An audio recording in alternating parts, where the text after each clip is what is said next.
There was a small tea stall at the corner of a quiet road. Nothing special, just a wooden bench, a few cups, and the smell of cardamom in the air. But the man who ran it was different. He was always calm. People came and went, seasons changed, but he never seemed in a rush. He spoke gently, smiled often, and listened more than he talked. One afternoon, another man came to the stall. He looked tired. Not the kind of tired that comes from work, the kind that sits in your eyes, the kind that stays even after sleep. The tea stall owner looked at him and said softly, "You look a little sad today. Everything okay?" The man gave a small smile and shook his head. "It's nothing. Just some things I can't seem to let go of." The tea man poured 2 cups and handed one over. "You don't have to talk about it, but if you want to, I'm here." They sat in silence for a moment. The steam from the tea rose and danced in the air. Then, slowly, the tired man began to speak. "There's a lot I've been carrying. Some people I trusted. They hurt me. Some choices I made. I still regret them. I keep thinking, maybe if I had done things differently, my life would be better." The tea man listened quietly. "I try to move on," the man continued, "but these thoughts keep coming back. I can't stop overthinking. I can't forget what happened." The tea man took a sip and said gently, "I used to feel like that too." The man looked at him, surprised. "You? You don't look like someone who carries anything." He smiled. "That's because I finally learned to let go, but it took time." He looked out at the street for a moment, then began to share. "Years ago, I went through something I never expected. Someone I loved walked away without warning. No reason, no explanation. One day they were there, the next, gone." The man stayed quiet, listening closely. "For a long time I kept asking myself, why?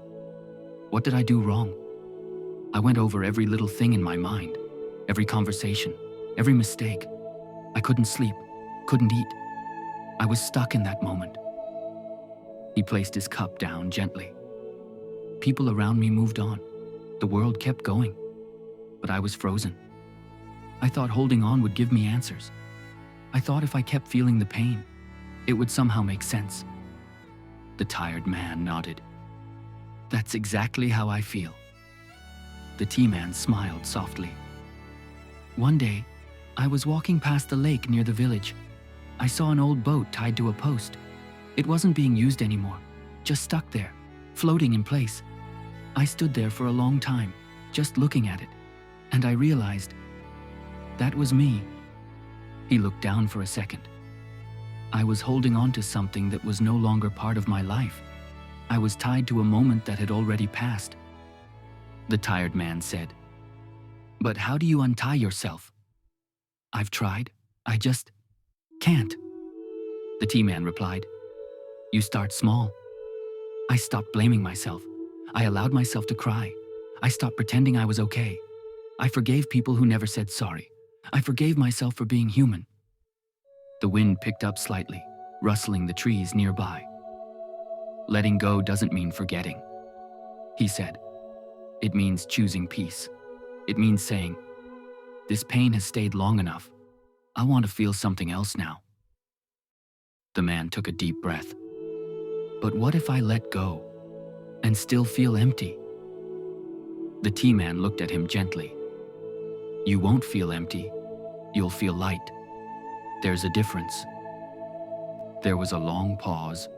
Both men sat there, sipping slowly. Then the tired man smiled. Not a big smile, but a real one. "Maybe I've been carrying it too long." The tea man nodded. "Maybe it's time to set it down." And for the first time in a long while, the tired man felt like it was possible to heal, to breathe, and to move forward without carrying everything behind him.